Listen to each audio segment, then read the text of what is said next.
Now, today further, you will see with the various examples of the world's largest international banks. So, the list of the world's largest international bank is provided in this slide, wherein you can see the Citigroup is from US, Mizuho Bank from Mizuho Cooperative Banks from the Japan, HSBC Holdings from UK, Bank of America from US, JP Morgan Chase from again from US, Deutsche Bank from Germany, Royal Bank of Scotland from UK, then Sumitomo Mitsui Banking Group from Japan, Hypoverensis Bank from Germany, and again UFG Bank from Japan. So in this way, these are the various world's largest banks in terms of their holdings and in terms of their market capitalization and the number of branches. So in this way, the various lists have been provided for you.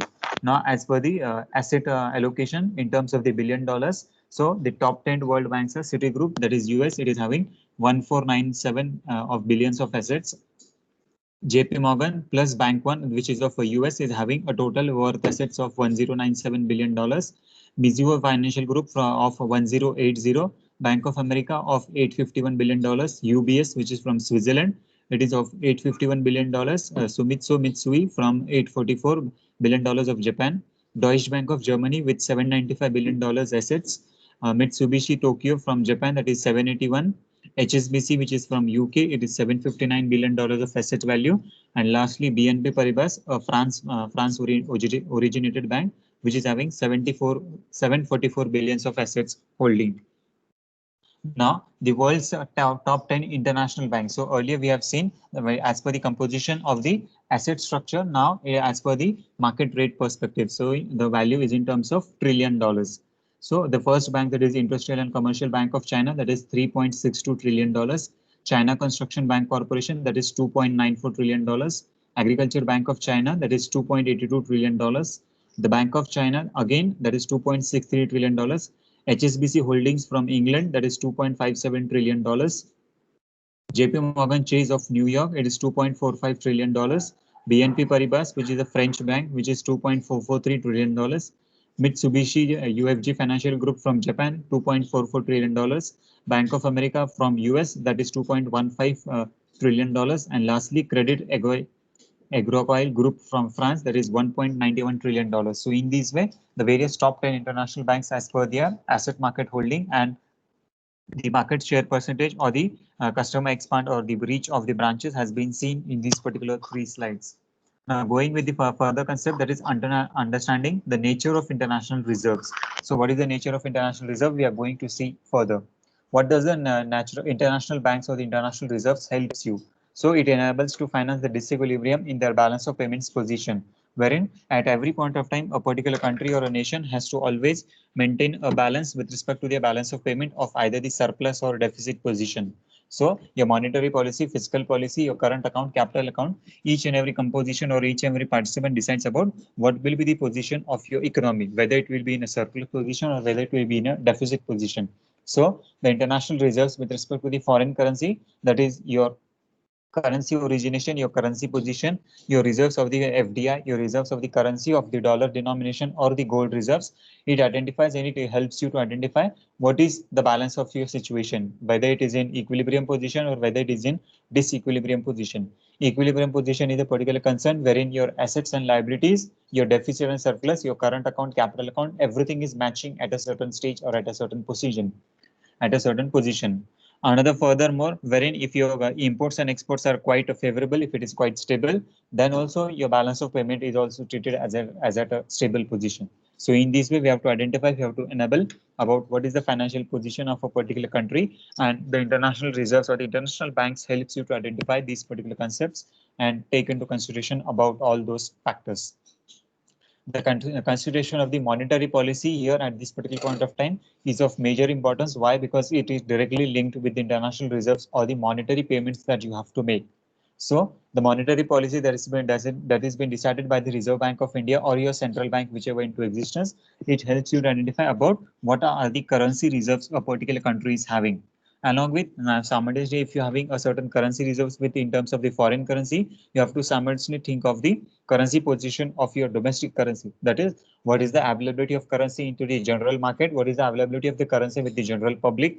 What is the availability of the currency with the industries? What is the availability of currency as a part of reserve with the Reserve Bank of India and with the International Monetary Fund or the World Bank. So in this way, at every point of time, at every location, we have to take into consideration the monetary payments that is into existence and the liquidity of currency into the market. So accordingly, the government has to come forward. They have to make a certain association with the various organizations, and the international reserves position is always needed to be maintained at a stable position. Second perspective, enable the nations to sustain the temporary balance of payments deficit. So at the certain several point of time, we can see that the unacceptable adjustment measures can be operated to correct the disequilibrium by undertaking the balance of payment deficit. So your international reserves helps you to identify what deficit is into position and how this particular deficit can be adjusted. Now, if at any point of time, if there is no balance in the imports and export consideration, then what we have to do? We have to take into consideration either the gold reserves or either the currency reserve that are made available with us. These particular currency reserves up till year 1970 or 1980s, 75 to 80, it was established or it was been accepted in terms of the dollar currency only or in terms of gold currency. But as on today, the gold currency has been established, has been abolished, and the reserves is it has been accepted in terms of the dollar currency only. So in this way, we have to take into consideration about what is the various reserves position, how this particular reserve can be maintained, and whether we are moving towards a surplus position or whether we are moving towards a deficit position. And accordingly, the measures needed to be undertaken to control the disequilibrium in our balance of payments situation. Now, considering the demand for the international reserves. So how international reserves is being created and how the demand position is being adjusted. So the major reasons for understanding the demand for international reserves, it depends on the monetary value of international transactions. So what are your values, or what is your monetary value, or what is your strength of these international reserves transaction? Now, whenever I say international reserves transaction, what does it mean? It means that what number of or what amount of transactions are being conducted in your balance of payment. Now, whenever we are treating or considering the position of a balance of payment, what happen? The value is in terms of billions of dollars. Now, for example, the reserves or the dollar denominating currency that has been undertaken by the Indian origin or by the Indian government.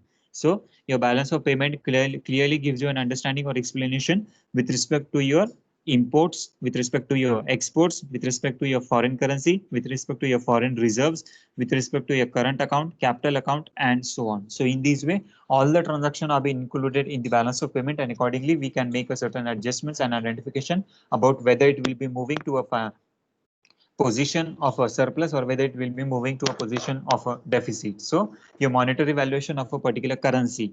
Now currency in terms of your exports.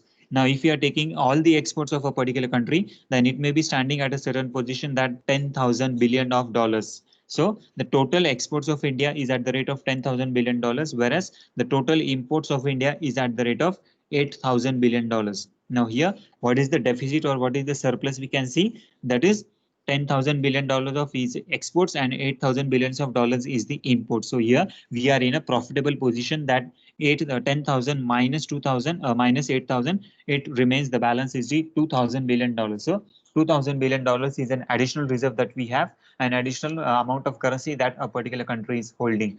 So in this way, it is a surplus position. Let's take an example. For example, if the exports are 10,000 billion dollars and your imports becomes 12,000 billion dollars. So in this way, what happen? If your imports are more, if your imports are greater than your exports, then what happen? It is the situation of your deficit position wherein you are reducing the value of your currency, your imports are increasing, and with the increase in the imports, what happen? Your currency is going out of the economy. So in this way, we can find out and we can see that there is 2,000 billion dollars of deficit position in a particular country or in your balance of payment. So in this way, the disequilibrium situation position arises, and accordingly, your monetary value according to your holding of currency and your valuation of currency differs or changes per time to time, day to day, and quarter to quarter.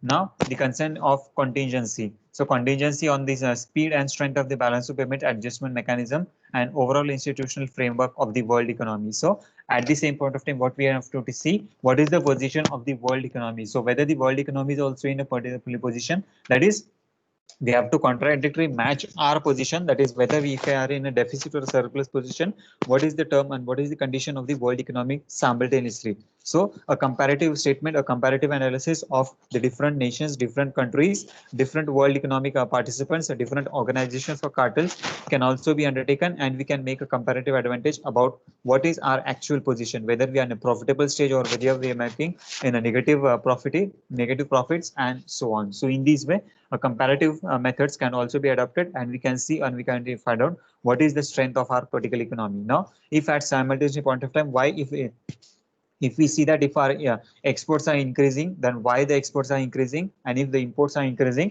then why the imports is been increasing. So simultaneous SWOT analysis of a particular country as a whole, or a comparative analysis of between a different nations, different countries can also be done, and accordingly we can identify about what is the position of our economy in comparison to the other world economy that is into existence. And now the institutional framework, with consent of the or with the reasons of the institutional framework, we need to understand and we need to identify about what various policies, decisions, frameworks, laws or regulations are into existence, wherein either there is an increase or decrease in the exports or imports of a particular country or a nation. So in this way, the demand for the international reserves can be identified.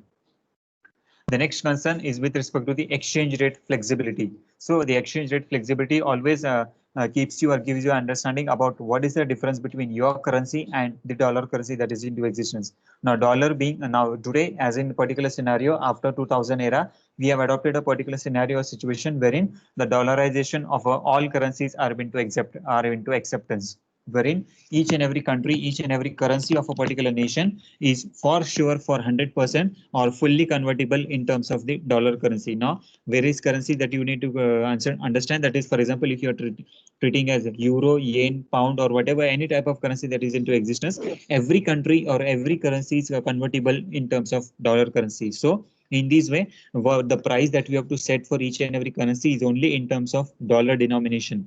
Now, dollar denomination is a particular concern. For example, treating the currency as INR and USD. Now, when INR and USD is into consideration, what happen? We always compare our currency with the crude oil prices and the dollar, that is either it is appreciating or depreciating, that is either the value of dollar or the price of the dollar is increasing or decreasing. So in this way, what happen at every point of time, for example, if the rate as on today it is 74.30 and tomorrow the rate becomes, for example, 75.30, that is increase in 1 rupee. So what we say, the value of rupee has increased and the value of dollar has the value of rupee has decreased and the value of dollar has increased. So in this way, if the rate of INR, that is rupee currency, increases, it is a reverse situation. The value of rupee has decreased in the international market. So at every point of time, we have to identify what is the exchange rate flexibility. That is, the exchange rate is getting flexible at 1%, 0.5%, 2%, 3%, and what on. So in this way, the identification of exchange rate flexibility is into existence, and we have to keep our monitoring at every point of time. Next perspective, that is automatic adjustment mechanism that the respond to the payments disequilibrium. So automatic adjustment about how the price gets adjusted automatically. That is at every point of time we need to understand about. Now here at a certain situation, what we can see that there is no change in the market, there is no change in the demand and supply, but still the price of the INR to dollar currency keeps on fluctuating, keeps on changing, or at a certain point of time the rate is quite stable. That is, if the rate was 72.50 today, it remains same, that is 72.50 for at least 8 days. So what is the reason for this particular concern? That particular adjustment, that is whether the currency is getting auto adjusted or whether it is getting adjusted as per the market scenario or as per the market forces, we need to identify at every point of time. And the response to the payments disequilibrium. So what is the response of the economy? What is the response of our currency in terms of the market shocks, in terms of the market situation, in terms of the global economic situation, and so on. Next point that you can see is economic policies used to bring about the payment equilibrium. So what is the concern of the various economic policies that are into existence? Whether the demand policy, supply policy, monetary policy, fiscal policy, exchange rate policy, foreign exchange policy, which type of policy is into existence that is impacting your international reserves. So your reserves with respect to the dollar currency or your reserves with the gold currency, how it is getting appreciated or how it is getting depreciated, it is having a certain direct relationship between your policies that are into existence. So In this way, we have to identify, we have to check about the pros and cons of our economic conditions, and accordingly, the disequilibrium in the market economy can be identified and we can adjust the international monetary reserves. And lastly, the international coordination of the economic policy. So what is the relationship between the US economy and the Indian economy, the European economy and the Indian economy, the impact of the African or sub-Saharan or the Pacific or the Gulf or any of the economy on the Indian economy, and how the Indian economy gets affected or impacted on in terms of the world economic shocks or in the world economic changes that into existence. So in this way, a comparison of all the world international coordination in terms of your impact on the global economy and in terms of the impact on the local or the national economy is needed to be identified simultaneously, and we can come into consideration about the changes in the demands of the international reserves. Now, next perspective, that is changes in the degree of exchange rate flexibility. So your exchange rate may be very flexible. It may change at every point of time due to various two factors. The first factor is inverse relationship between the change in the quantity of international reserves that has been demanded. So first thing that you need to understand or we need to identify is the quantitative perspective. That is, what is the amount of quantity that has been demanded or that has been expanded. So the quantity of this particular currency into the international market or the global market is needed to be identified on the basis of amount of currency in terms of dollar and rupee that has been demanded into the market. So for example, if I say that is $10,000 billion, so $10,000 billion is a certain value that has been into circulation. So now, apart from this, your imports value may be different, your exports value may be different, your reserves value may be different, your circulating value of currency may be different, and accordingly, your value of a particular currency may be different at every point of time. So quantitative perspective. Now, in terms of quantity, for example, there are various states in Indian origin or in terms of the Indian economy. The value of Maharashtra government may be different. The value of UP government may be different. The value of Gujarat government may be different. The value of the transaction or the value of taxes at Madhya Pradesh, West Bengal, Bihar, Chhattisgarh, Uttarakhand, at every state, at every location, it may be different, and comparative or compiled as a whole of Indian economy may be different. So the quantitative of international reserve that has been demanded or that has been holded by a particular state, it is always different, and by a particular country or a nation, it is always different. So we have to identify, and accordingly, the exchange rate flexibility is needed to be identified. So depending on the demand and supply, depending on the amount that has been demanded by a particular customer, whether it is related to a particular state, that is either to a stock exchange which is associated with the Maharashtra, or either the stock exchange which is at the national level, that is NAC, which is located at New Delhi, your value of the currency, your quantity of currency that has been into circulation, your quantity of currency that is into demand position, it may change, it may differ at every point of time. Next perspective, that is more rapid and flexible exchange rate system adjustment requires the smaller reserves. So the flexible exchange rate system that is now in the earliest lectures, what we have seen, we have identified that is there are major two perspectives or two rate system that is in existence. Either a country may adopt for a fixed exchange rate system, or the country may go for a flexible exchange rate system. Under the fixed exchange rate system, what happened? Your rate of currency is not getting fluctuated, or it is not getting changed at a very frequent point of time. The rate remains fixed at a certain position or at a certain duration. For example, if the rate of INR to dollar currency is, for example, 73.50 as on today, so it will be same. It will be stable, it will be stagnant for a certain period of duration until and unless the policy changes. So whether the policy changes after 15 days, 1 month, 2 months, 3 months, or 6 months, the rate of 73.50 for a dollar currency will be remain stable or will be remain fixed at a certain point position or a certain point of time.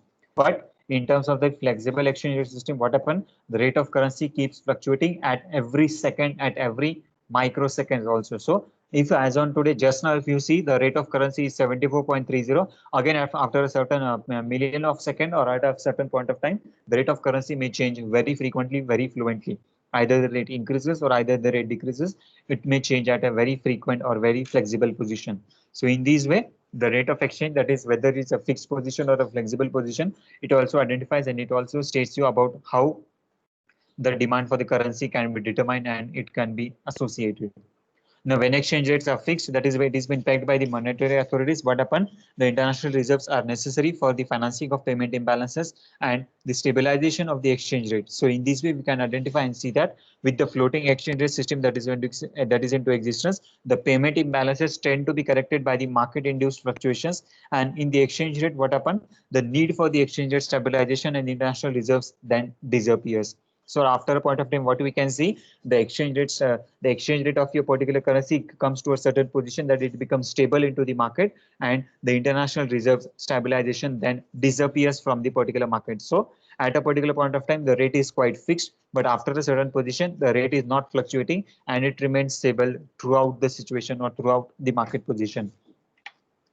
Now, the automatic adjustments mechanism. So how this particular automatic adjustment mechanisms comes into picture. So the automatic adjustment mechanism, that is the auto adjustments of the currency, auto adjustment of the rate of the particular currency. It has been directly linked, or it is on the certain forces with respect to the prices, with respect to the interest rate, the income level of a particular consumer or the particular society at large, the monetary flow of a particular currency, and the more efficient use of adjustment mechanism. So the adjustment mechanism is of a more efficient nature, wherein we have the smaller and short-lived market position, and the imbalances are very quite flexible. Same point of time, there are few reserves that are needed to be accepted. So if the reserve that are being used is for quite very stable nature and very of a very shorter duration, then at this particular point of time also you can identify and you can see that the smaller the reserve, the more the market has been living, and the greater the reserve, the market will be at a very shorter position. So in this way, the factors such as the prices, the interest rates, the incomes, the monetary policy, the fiscal policy, the policy of the central government, the policy of the state government, the policy at the international level or the global level, everything is getting impacted, and accordingly, your automatic adjustment mechanism of the currency with respect to the demand control mechanism is been into existence. Any difficulty at this stage? Would you like to ask any questions?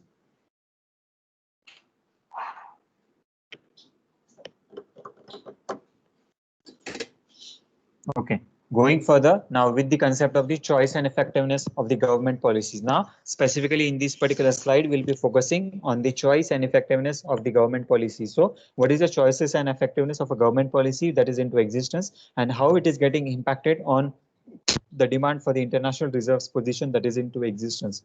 The first concept or point that you need to understand is the adoption of the current payment imbalances. So what is the payment imbalances of the central government that is into existence, and how the government is looking at it in which position or in which direction. So the government has also to make a certain payments with respect to the international currency transactions, and your import and export position with respect to the dollar currency or the INR currency. It is directly impacting with respect to the policies and reserves that have been held by the central government. So the policy that a particular government is adopting, it is directly impacting your individual balance of payment and the balance of payment of a particular country.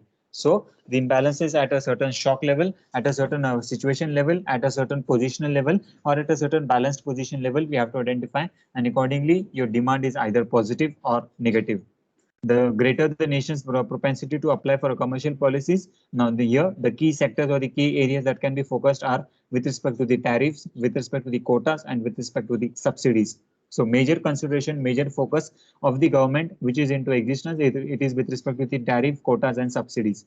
So tariff in terms of the tax that is being charged by the central government and the state government that is into existence. So the government may charge you taxes in terms of the either direct tax or indirect tax, and the tariff may be a certain barrier that can be situated, or it can be position oriented, whether it may be a tariff barrier or it may be a non-tariff barrier. Quotas, the quotas can be given for a certain specific industry or a certain specific sector, and the quota can be given for a certain specific sector analysis also. So you can give a certain quota for the mining, you can give a certain quota for agriculture, you can give a certain quota for food processing, you can give a certain quota for SEZ, EPZ, and so on. So what quota the government is setting for, what quota the government is looking for, whether they are prioritizing for the health of the people, health of the nation, or the industrial or the monetary policy or the fiscal policy, what quota it has been looked by the central government and the state government simultaneously, in accordance to which we have to decide, and accordingly the commercial policies of a particular country, it has been impacting the demand for the international reserves. The next perspective is the subsidy that a particular government is providing. Now, India as a particular country, we see we have an agrarian part of an economy, and the major focus or the major income for the government is in terms of the agricultural produce that is into existence. The direct relationship of agricultural produce is in terms of the monsoon or the output of the particular goods and services in the farm field. So the government usually provides various subsidies to the farmers, and due to this concern, what happened? The support is being provided for the farmers for their development, growth, and manufacturing of all the agricultural produce that is into existence. So the propensity of a particular country. Now, what is this particular propensity? The propensity is the total manufacturing or total production of the goods and services into the actual farming industry. So considering the farming industry, what happened? Whether the monsoon is quite positive, whether the monsoon is quite negative, what are the various depends on the consideration or the concern policies of the support from the government in terms of the financial and non-financial concern, the support that has been given by the government in terms of the availability of pesticides, fungicides, tractors, the local equipments, requirements of the certain goods and services, equipments, materials, seeds, and so on for the production, manufacturing, and growth of the respective crops, depending on the type of crop that has been taken, whether it is a kharif crop, rabi crop, type of the crop that has been taken as per the seasonal factor. Everything is needed to be taken into consideration, and accordingly the government provides the subsidy. Now, based on the subsidy that has been given, what happened? It is always in terms of a monetary value. Now, this particular monetary value is subsidy in terms of either 10%, 20%, 30% of the agriculture farming produce that has been done. And what happened? We have to see that whether the subsidy is positively benefiting to the farmers and whether it is negatively benefiting to the farmers. So, accordingly, what happened? Now, for example, the subsidy that has been given, the government at a certain point of time, what does they do? They declare a certain package to the farmers. That is 10 lakh crore of a certain sum of money will be given directly to the benefit to the farmers, and it is called as an DBT, that is direct benefit transfer in the accounts of the farmers. Now, the propensity to apply the commercial policy. So yeah, at this point of time, what we have to see, the actual 10 lakh crore of a certain sum of money. Now, if this particular amount it has been declared, what is the valuation? What is the term or denomination? The term that is 10 lakh crore is it is in terms of INR, that is Indian National Rupee currency. So what happened? The market or the reserve that the particular country or that the particular government is having of this particular currency, it gets reduced from the government perspective and it has been given to the general public perspective, that is in terms of the farmer it has been given. So in this way, what happened? The reserve of the currency from the government perspective or the government account, it is getting reduced, and accordingly what happened? If the reserves of the government gets reduced, the international position, the international reserves position of a particular government gets simultaneously affected. So in this way, the various policies of the either the tariffs, whether it may be related to the quotas and the subsidies, it directly impacts the government reserves, and accordingly the demand for the international reserves either increases or decreases. Now, same point of time, we have to identify what are the policies, whether it is effective in reducing the payments disequilibrium or not. So, reducing the payment. So, simultaneously, what happened? The payment that has been done by the export and importing countries or the importing companies. So, whenever a particular company either exports or imports certain goods and services, what happened? They have to make a certain term of payments in terms of a currency. So, currency in the sense, for example, if you are dealing a certain transaction with Japanese company, then for sure your transaction value may be in terms of JPY, that is Japanese yen currency. If you're dealing a transaction or conducting an import and export activity with your Chinese firm, then it will be simply in terms of Chinese yuan, that is CHY currency only. If you're dealing with a particular currency in terms of Switzerland, then it will be always in terms of the Swiss franc only. If you're dealing with the import and export transaction with respect to a European country, then it will be specifically in terms of euro currency only. So in this way, what happens? Your policy impacts your import and export transaction directly impacts your reducing of payment disequilibrium. That is your disequilibrium, that is your balance of payment crisis, your reserves, your holding of currency automatically gets increased or decreased with respect to your currency that you are dealing with. If you are dealing in terms of currency of INR, then your INR either increases or decreases. If you are dealing with the currency of euro, your euro either gets increases or decreases, and accordingly the impact on the international reserves is on a either positive level or either in a negative level. Another perspective, that is quantity demanded of international reserves. So we have to see or simultaneously understanding of the quantity that has been demanded, whether the quantity is in terms of dollar currency, whether the quantity is in terms of euro currency, and what is the amount of such currency that has been demanded. So the valuation of your transaction in terms of international market. So it may be directly positively impacting or it may be negatively impacting based on the world level prices and of the income level. So what is the income level of a particular people, whether the transaction, whether the goods, whether the product, whether the commodity, it has been affordable to the general public or not, and whether the product that you are either importing or exporting, whether it will be purchased or demanded into the international market or not. So in this way, we have to simultaneously identify what is the demand for the goods and services into the international market, and then only the export and import transactions are needed to be undertaken. So in this way, we come to the conclusion of the demand of international reserves. If you have any difficulty at this stage, please ask your questions.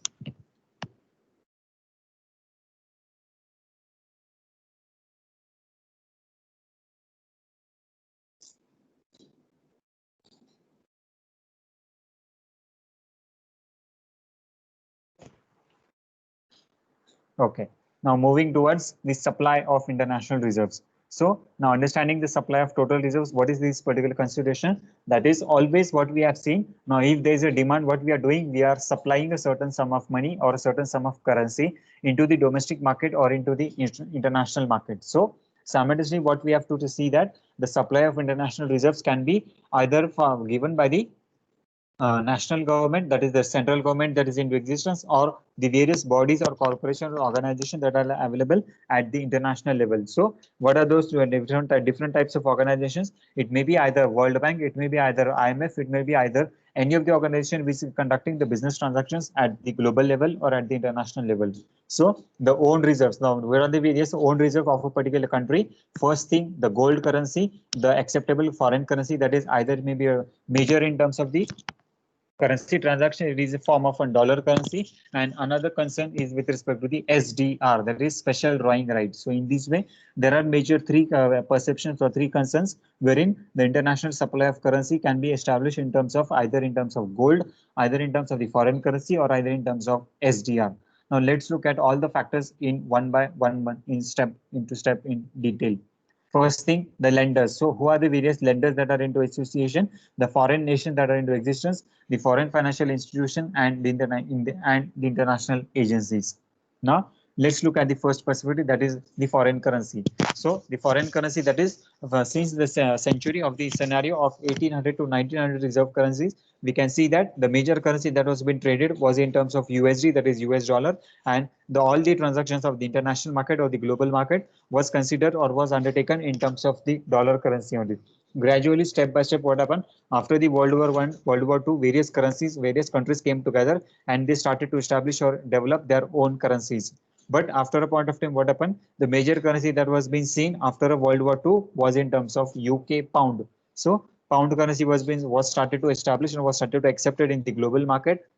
And simultaneously, the UK, that is United Kingdom's pound currency, was into existence, and people started to trade and exchange their goods and services in terms of pound currency. Furthermore, again, the changes in the international market came into picture, and again, the currency that was being accepted or regulated in the international market was again the dollar currency, which was again changed to the gold currency, and again the currency has been brought to the dollar currency, and as on today, we have the major traded currency as the euro currency also. So simultaneously we can see that parallelly the dollar currency is also into acceptance and the euro currency is also into acceptance. But as on today, there is no longer the major composition or major contribution of pound currency that is into existence. So in this way, the currency has kept change its mode at a several point of time, and the reserves of the particular currency has also been changing with respect to the supply by the international agencies that were into existence. Early 1950s, there was a certain concern of a dollar shortage era wherein it was in observed that there was a very shortage of dollar into the international market and the printing of dollar currency was at a very low level. But after the gradual growth of 1955 to 1960, there was a dollar glut that was in existence, and the reserves of the dollar currency started to increase day by day. And accordingly, from the 1960 onward, the liquidity of dollar currency was available into the international market, into the global market, and people started to adopt, people started to fluctuate, people started to float the dollar currency at a very national level or at the global level. From the 1970 scenario, what you can see, the creation of SDR as a certain reserve asset was into existence, and people, in terms of either existing or in terms of trading in terms of the dollar currency, they started to adopt a certain another paper currency that is called as an SDR. That is a concern of special drawing right. Special drawing right is a particular currency that is, for example, as on today, Indian economy is having a certain position wherein they are excessively holding the reserves of dollar currency. कि अगर India के पास आज dollar currency का reserve ज्यादा है, so what they will do, they will either approach IMF or they will either approach World Bank, and this particular currency will be given as a deposit with either IMF or with the World Bank, and in return to them, they will get a certain receipt. Now, this particular receipt is called as a fixed deposit receipt, that is an FDR, and in terms of the international market or in terms of the global market, it is called as an SDR, that is special drawing right. सो जैसे आपके Indian economy में, जैसे हमारे local market में FD का receipt होता है, वैसे इंटरनेशनल मार्केट में in terms of the global market it is called as an SDR. So if India is having, for example, 10,000 crores of dollar currency, so what India will do, the 10,000 crores of dollar currency will be deposited with IMF or the World Bank, and in return, the Indian economy or the Indian government will receive a receipt. Now, this particular receipt will be called as an SDR, that is special drawing right, and it acts as an reserve associate or reserve asset for a particular currency. Now here you can see in $billion of, now in this particular slide you can see the rate as on 2010. What are the various reserves of foreign exchange? So foreign exchange was at the rate of $4434.9 billion of SDR. IMF reserve position was at $15 billion. Gold reserves was at the rate of $33 billion.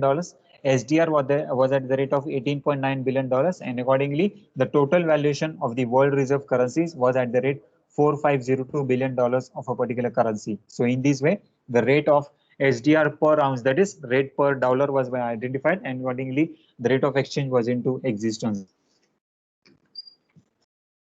Now, here in this particular slide, you can see and understand about what is the various concern of why SDR should replace the dollar currency. So the United States currency has been established, and 64% of the world official currency exchange reserves are in terms of dollar currency. 86% of the dollar daily foreign exchange transactions that have been traded are in terms of dollar currency. So it is of a certain position or at a certain position level that the SDR should have a certain value, should have a certain denomination, and the value of the denomination or term deposition should be in terms of dollar currency only.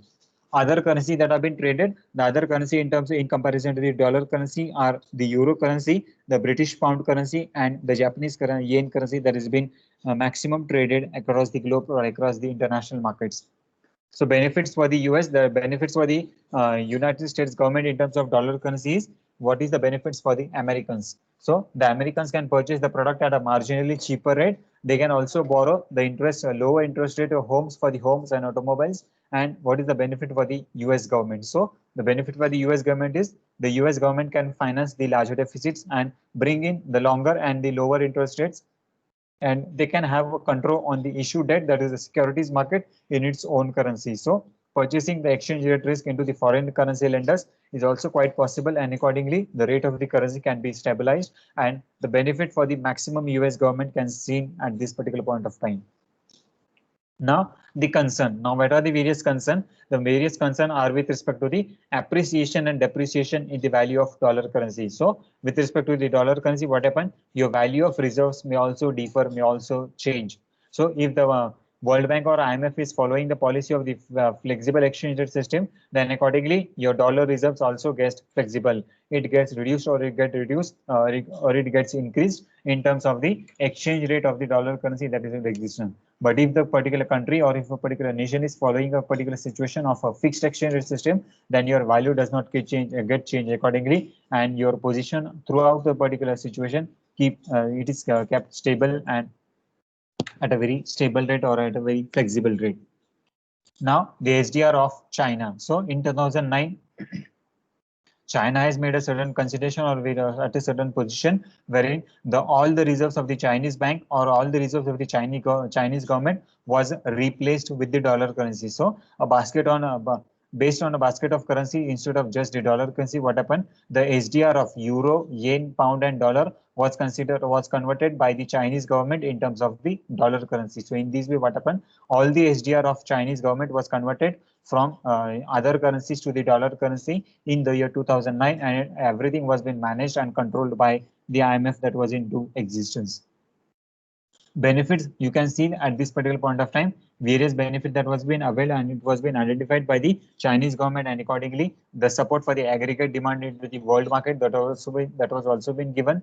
The economic welfare of the world was also been taken at this particular point of time, and the behavior of the single currency was into existence. Why? Because the major trading currency which was into existence of either euro, yen, or pound, that was into existence, all the transactions, all the value, all the SDR was been converted from euro, yen, pound to the dollar currency, and there was only one currency that was into existence, and the national currency, the trading currency, the international currency that was into existence in terms of SDR was only one and only one, the dollar currency that was into existence.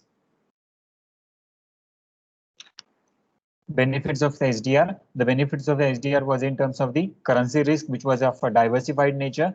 The reserve unit, which was either in terms of the monetary policy or the fiscal policy, it has brought to the enhanced stability at a certain position, wherein every market, every international market was at a stable position, wherein only one single unit of currency, that is dollar currency, was into existence, and it was being traded throughout the globe. Equity, the equity market of the US economy was also simultaneously benefited, and it was seen after a point of time, that is in the year 2010 and 2012, the equity market of US economy started to boost day by day, and the control on the interest rate was also at a very position where it was very low. Potential pitfalls of the HDR. So at this particular point of time, we can see the simultaneous pitfall on the HDR was also in existence, wherein it has backed by the good faith and the credit of the IMF. So major involvement or major position of the IMF was seen at this particular point of time, and only due to this concern, there was no any negative impacts on the world economy or on the global economy, either in terms of exports or imports, or in terms of the international reserve that was being held on.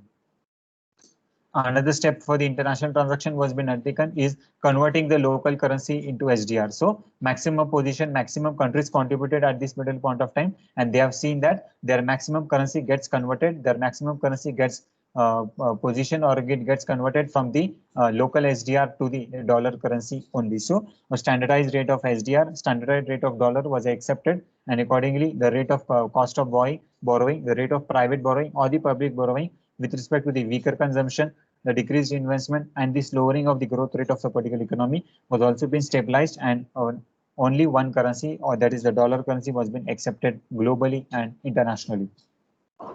Now the gold standard. So gold standard was specifically with respect to the international means of payment. It was having a certain unit of account. It was having also a storage of value.